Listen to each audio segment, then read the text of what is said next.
So based on what you're saying, this is historic. You said earlier Mhm. this is life-threatening.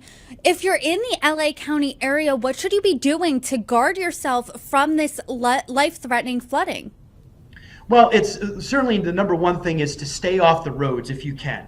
Obviously, travel is not encouraged and is flat out life threatening in some neighborhoods around the LA area, especially as you head up into the mountains where the rainfall amounts, as I mentioned, have been over 10 inches and counting in some locations. There's also been mudslides and rock slides, as we mentioned earlier. So some roads are just impassable. Trees are fallen as well from the gusty winds in some areas. So the number one thing is to avoid travel if you can do that. That's why there's been really a shutdown of much of the LA area, local state of emergency declared in some areas as a result of the significant rainstorm in these areas. The other thing would be is to, as we always say, watch for and avoid rapidly rising water. So if you live in an area that's near a creek or a stream or the Los Angeles River or other rivers, for example, these rivers are torrents of water right now. You don't want to be anywhere near there. And if you receive a flash flood warning for your area, know how you're going to escape to higher ground.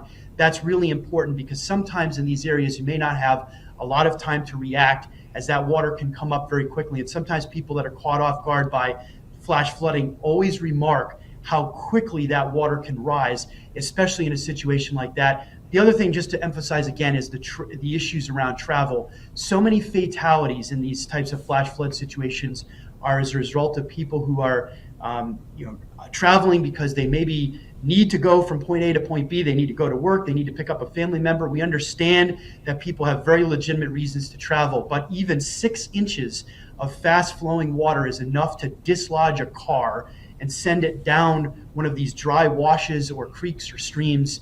And with the water rushing so fast, you can see in some of these videos, that's why it's particularly dangerous.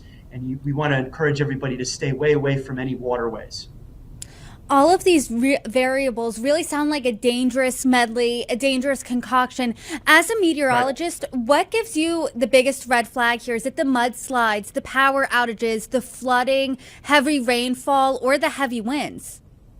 I think in this case, it's of course all of those things that you mentioned are dangerous by their own account.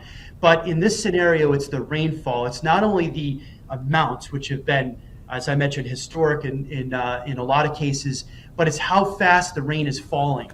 That's one of the things that really drives the impact. When that rain rate, that's how quick the rain is falling, exceeds 1 inch per hour, which we've had in the LA area and certainly in the mountains.